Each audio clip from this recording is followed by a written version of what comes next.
Bienvenue sur la chaîne Unam Sanctam qui vous propose en format audio les textes du magistère de l'Église catholique. Plus précisément les textes des papes comme les encycliques, les bulles, les constitutions apostoliques, etc. Pourquoi ces textes ?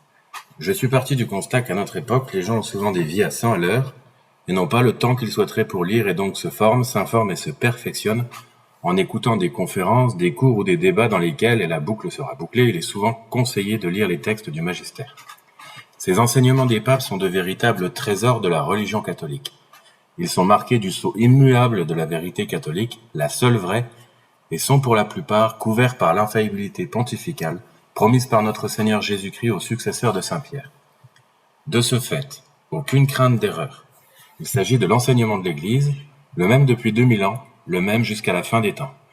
Dieu ne change pas, donc l'enseignement de l'épouse mystique de notre Seigneur Jésus-Christ, homme-Dieu, ne change pas. Pour répondre par avance aux personnes qui se demanderaient pourquoi ne sont pas diffusés ici les textes postérieurs à sa sainteté le pape Pie XII, la réponse est simple. Depuis la mort de Pie XII en 1958, nous sommes orphelins d'autorité, sans pontife, car les personnes se prétendant papes depuis cette date sont en réalité les chefs d'une secte qui a éclipsé la véritable Église, comme Notre-Dame l'avait annoncé à la Salette. Cette secte enseigne, diffuse et propage le venin de l'hérésie, du blasphème et de toutes les erreurs qui ont toujours été condamnées par l'Église catholique. Ces gens-là ne sont donc pas papes, ils sont les ennemis mortels de notre Sainte Mère l'Église. Le point d'orgue de leurs attaques a été l'abominable conciliabule Vatican II et toutes les réformes démoniaques qui en ont découlé. Nouveaux sacrements, nouvelle ordination, nouvelle messe, donc nouvelle religion. La religion de l'homme pour l'homme.